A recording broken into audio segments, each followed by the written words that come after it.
Olá pessoal, tudo bem? Vamos para mais uma aula nesse formato online aí nosso. Então vamos continuar resumo, já tivemos duas aulas de resumo. Hoje nós vamos ver, nós já vimos nessas duas aulas anteriores o que? A parte técnica, como produzir um resumo, tá?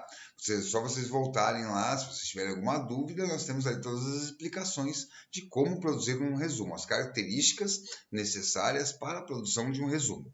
Hoje a gente vai ver como a Universidade Federal do Paraná cobra, tá? E o que seriam produções adequadas para eles. Então, nós veremos aí questões cobradas pela Universidade Federal do Paraná, tá? E também, cada questão, eu vou trazer aí uma produção adequada aí dessa proposta, tá? Então, vamos fazer essa análise juntos agora. Vamos ver uma proposta cobrada pela Universidade Federal do Paraná no ano de 2013, está no seu vestibular de 2013, o texto Curto Logo Existo. Vamos ver aí o texto de apoio, na verdade o texto que tinha que ser resumido, né? E o enunciado que cobrava aí na questão. Vamos lá. Curto Logo Existo. Com a evolução e o aumento de usuários e da importância das redes sociais, o nome e a fotografia de cada pessoa passaram a funcionar como substituto do sujeito. O eu real se esvaziou para dar lugar ao perfil. O filósofo francês René Descartes estabeleceu um novo modelo de pensamento no século XVII, ao formular em latim a seguinte proposição: penso, logo existo, cogito ergo sum.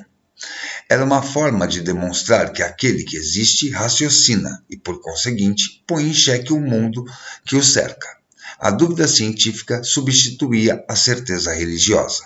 Hoje, Descartes se reviraria no seu túmulo em Estocolmo, caso pudesse observar o que se passa na cabeça dos seres humanos. Curto, logo existo. Amo, ergo sum. Parece ser a nova atitude lógica popularizada pelo Facebook. A dúvida científica cedeu espaço à presunção tecnológica.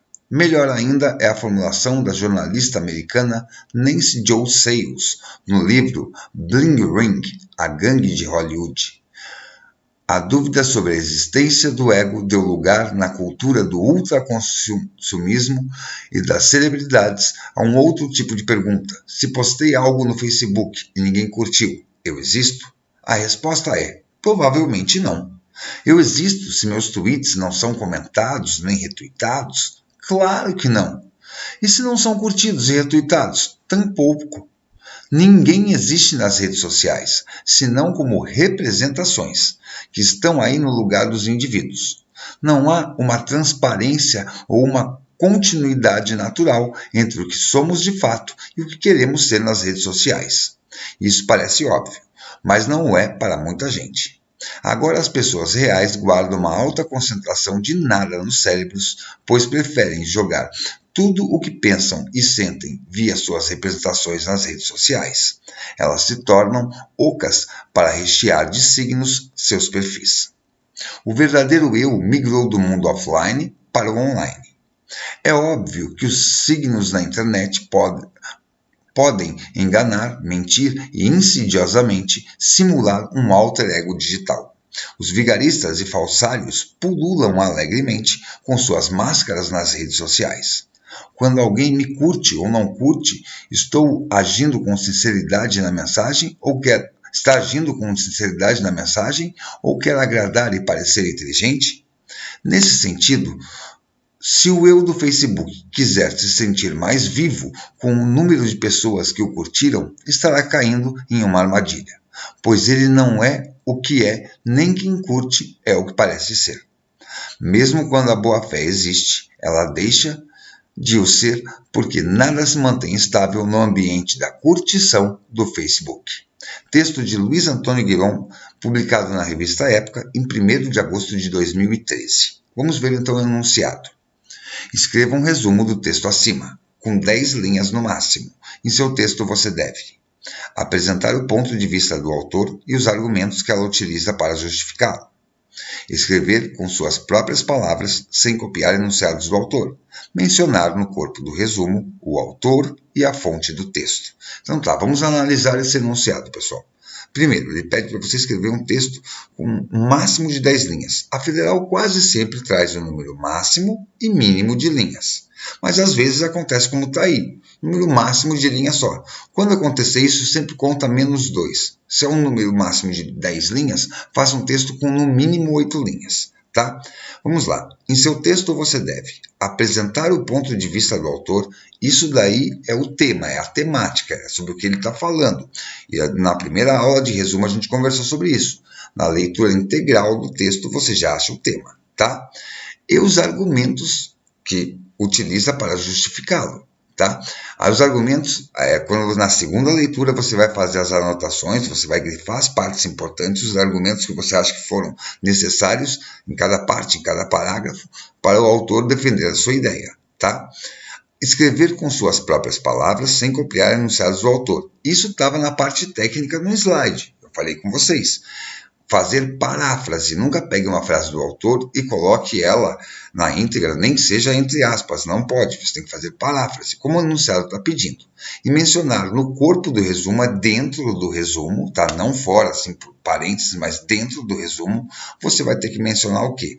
As citações de autor e fonte do texto. Aqui ele está pedindo autor e veículo de comunicação, mas tem vezes que aqui ele pede isso e na tabela de correção vai estar a data. Então sempre coloque autor, data e veículo de comunicação.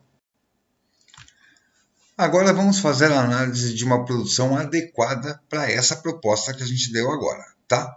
Vamos lá. Há uma crescente tendência de as pessoas exportarem suas personalidades do mundo real para o mundo virtual. Partindo dessa observação, Luiz Antônio Guiron, em artigo à revista Época, 1º/8/2013, critica o que parece ser a substituição do princípio existencial cartesiano, cogito ergo sum, por uma duvidosa e inverossímil filosofia contemporânea, curto logo existo. Segundo o articulista, há em curso um processo de esvaziamento do eu à medida que demandas e opiniões são convertidas em signos para compor perfis online, principalmente no Facebook. Perfis idealizados que substituem os seus reais criadores e sequer contam com a sinceridade de quem com eles interage. Ao que parece, o conceito de existência, baseado no questionamento, cede lugar a outro, o da curtição nas redes, conclui o autor. Então vamos lá. Vamos pegar a frase inicial. Há uma crescente tendência de as pessoas exportarem suas personalidades do mundo real para o mundo virtual. Essa frase, por si só ela, é uma frase completamente opinativa. Ela ia zerar o resumo, porque é uma opinião. Porém, vejam a continuação, ó. Para o mundo virtual, ponto. Partindo dessa observação, Luiz Antônio Guiron, em artigo à revista Época, 1º/8/2013, critica o que parece ser a substituição do princípio existencial cartesiano, cogito ergo sum, por uma duvidosa e inverossímil filosofia contemporânea, curto logo existo, ponto. O que ele fez nessa segunda frase? Ele começa com esse partindo, verbo no gerúndio, tá? Partindo dessa observação. Qual observação? A frase que acabou de ser dita, aquela frase que a gente falou que tinha um caráter opinativo. Ele está falando que partindo daquela frase, o Luiz Antônio Guiron, o autor do texto, do artigo, a revista Época, 1º/8/2013, critica. Ali ele faz o quê?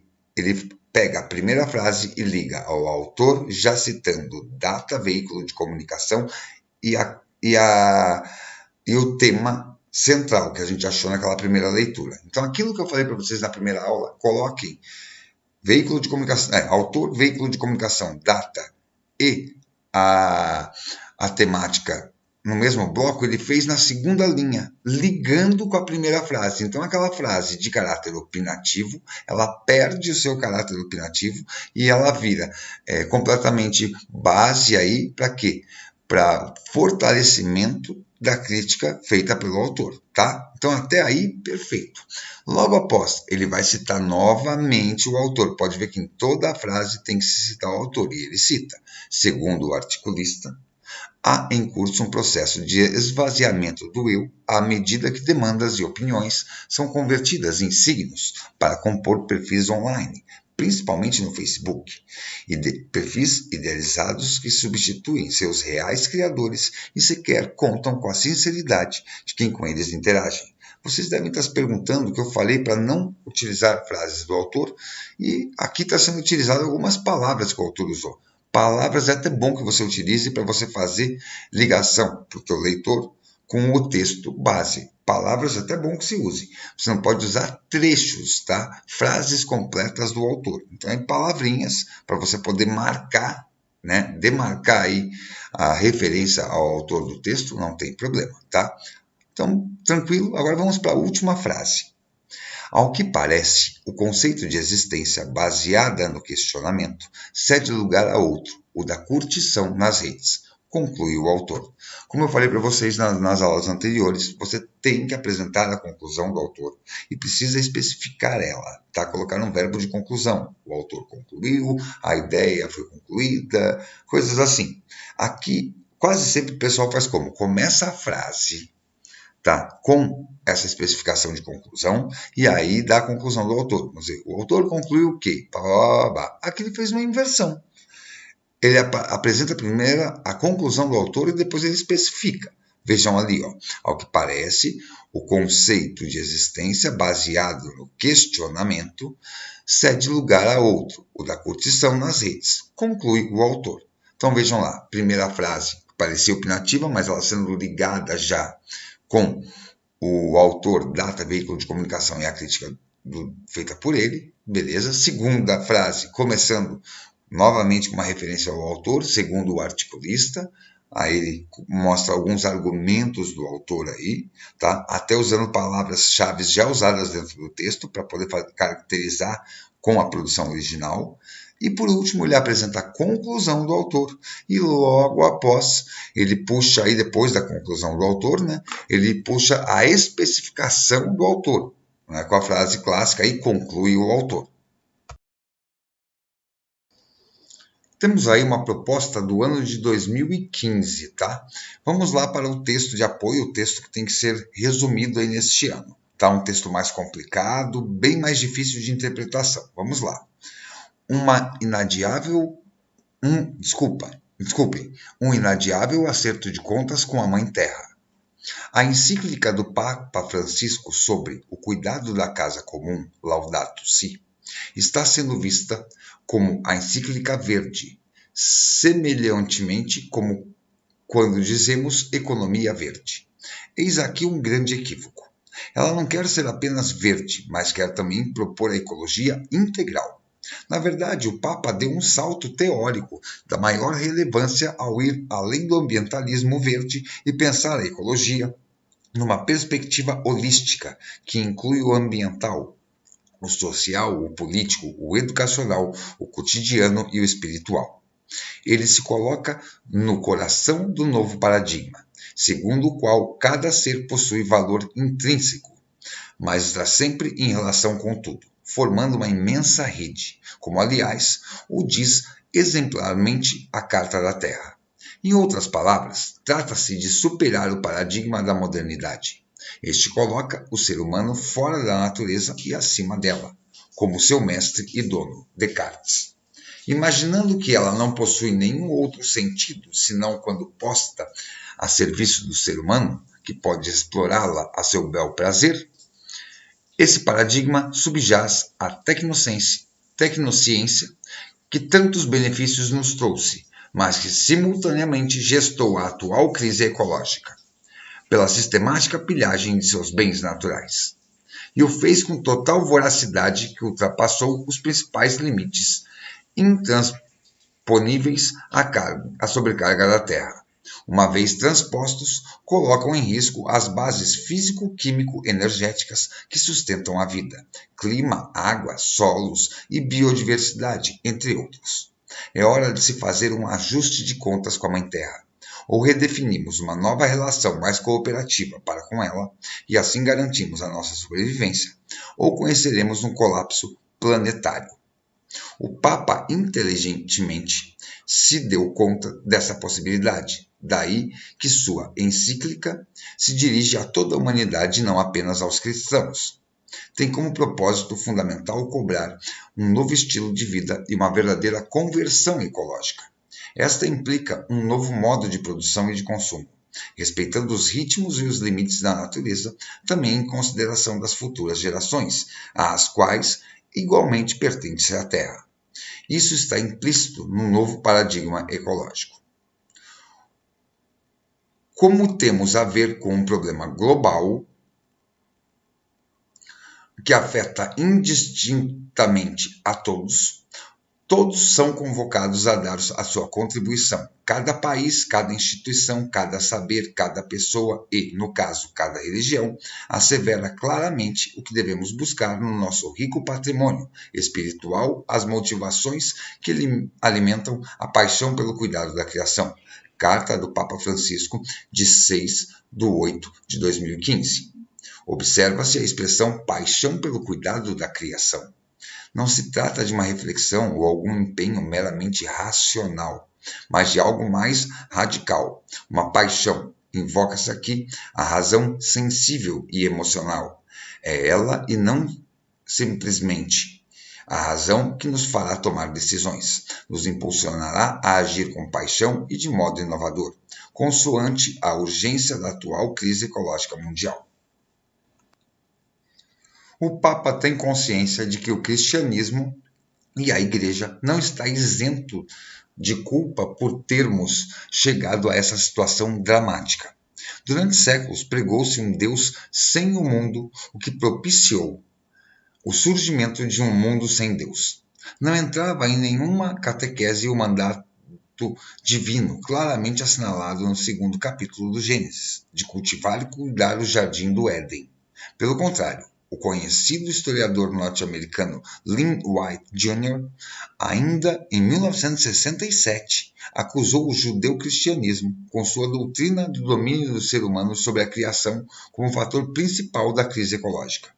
Exagerou, como a crítica tem mostrado, mas de todo modo suscitou a questão do estreito vínculo entre a interpretação comum sobre o senhorio do ser humano sobre todas as coisas e a devastação da terra, o que reforçou o projeto de dominação dos modernos sobre a natureza. O Papa opera em sua encíclica uma vigorosa crítica ao antropocentrismo dessa interpretação.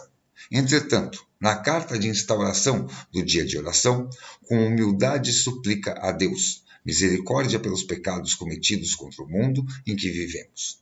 Volta a referir-se a São Francisco, com seu amor cósmico e respeito pela criação, o verdadeiro antecipador daquilo que devemos viver nos dias atuais.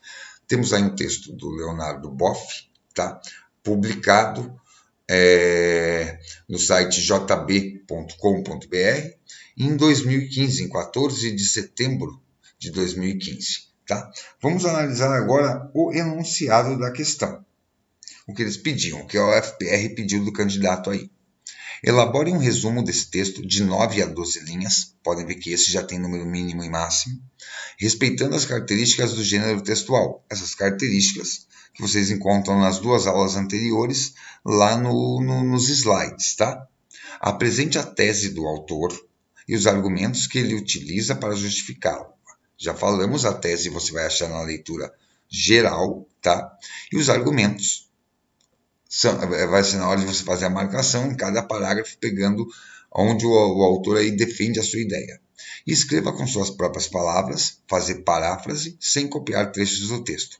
Veja que é um texto longo, difícil, um texto não é um assunto do universo global nosso, geral do dia a dia. Então é um texto complicado aí, tá? E você tem de 9 a 12 linhas, então é um texto que, para você achar só a temática dele, só uma leitura já fica difícil. Seria bom umas 2 leituras, mas sabemos, uma prova dessa, na época tinha 5 questões, hoje a Federal traz 3 questões. Então, nós temos um texto aí que, pelo tempo, era difícil do leitor fazer, do candidato fazer 3 leituras. A primeira leitura e a segunda leitura completa de volta para tentar achar a tese e depois ainda os argumentos. Tanto que nesse ano teve notas de resumo muito baixas mesmo, porque mesmo as pessoas que passaram aí no no vestibular no final, tiveram notas não aí muito altas. Por quê? Porque era um texto difícil de compreensão e, lógico, difícil aí você transpor isso para um novo texto. Vamos ver agora uma produção adequada para esse texto, tá? A premência dos hominídeos em restaurar uma relação cooperativa, convincente e integral com a Mãe Terra e a consequente garantia da sobrevivência humana alicerçam a encíclica papal. O cuidado da casa comum, mote do artigo do professor Leonardo Boff, setembro de 2015. Pela ótica do escritor, o pontífice suplantou a todos ao refletir o tema ecologia não apenas como ambiente verde, mas como um conceito não restrito, entrelaçando o social, o educacional, o político, o espiritual, guiando seu dogma verde, não somente ao clero, mas a toda a humanidade. Para o sumo sacerdote, atesta o teólogo, é fundamental criar-se um estilo de vida que harmonize produção, consumo e natureza em detrimento do arquétipo odierno do homem como mestre e dono da terra. Por fim, Boff assente o quanto o Papa Francisco é cônscio de responsabilidade que a Igreja carrega perante o iminente colapso planetário ecológico, além de valer-se da doutrina Laudo Si para outorgar uma hércula censura ao antropocentrismo da humanidade. Tá? Então vamos lá. Vemos um texto aí com uma linguagem bem rebuscada, complicada, eu acho perigoso fazer isso, mas para um resumo, ainda mais com esse tipo de temática, com texto complicado, tá, é aceito. Mas é uma linguagem muito assim complicada, até na leitura fica difícil da gente acompanhar ali, tá? Nós temos ali o quê? A primeira frase, novamente, igual no texto anterior, parece uma base opinativa. Mas aí ele coloca lá, mote do artigo do professor, né? Tipo, objetivo do artigo do professor Leonardo Boff. Ele já faz a ligação da frase inicial, igual na produção passada, com as citações de autor, data, veículo de comunicação. Tá? No meio do texto, ele consegue pegar bem aí os elementos principais do texto, que não são fáceis de pegar, já falei isso. E podem ver ali que ele até faz aquela ligação quando ele fala ali no meio do texto ali, ó, para o sumo sacerdote, atesta o teólogo, é fundamental criar-se um estilo de vida que harmonie produção, consumo e natureza em detrimento do arquétipo odierno do homem como mestre e dono da terra. Né? Aí ele faz a ligação do bloco do meio para o final do texto, aí ele já usa aquilo que eu falei da conclusão do autor, ele coloca aí a expressão por fim, colocando uma conclusão. Por fim, Boff assente o quanto o Papa Francisco é cônscio da responsabilidade que a Igreja carrega perante o iminente colapso planetário ecológico, além de valer-se da doutrina Laudato Si para outorgar uma hércula censura ao antropocentrismo da humanidade. Sim, ele coloca bem a parte final do texto, quando o Boff coloca ali a responsabilidade na igreja, né, e falando que o Papa Francisco ele está a par dessa responsabilidade, ele sabe a responsabilidade que a igreja tem aí em todo esse processo aí ambiental, né, esse lado da humanidade com o processo ambiental.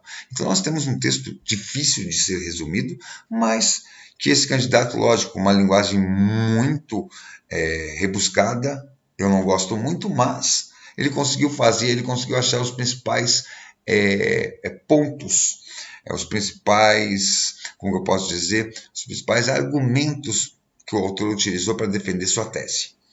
Então, pessoal, depois das duas aulas sobre resumo, as duas primeiras, tá? E agora, né? Vocês já fizeram um resumo que foi para nota livre do bimestre passado, mas agora a gente vai fazer o primeiro resumo valendo nota para o segundo bimestre, tá? Então, eu vou pedir para vocês pegar aí a apostila de vocês, a apostila 6, tá? Caderno de atividades, página 15, pessoal. Nós temos na página 15 a proposta 1, eu quero ler com vocês. O texto a seguir é trecho de um artigo de divulgação científica.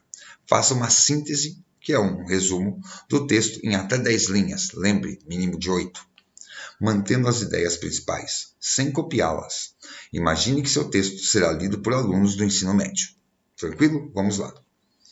No passado, todos os dinossauros se moviam pesadamente sobre duas pernas.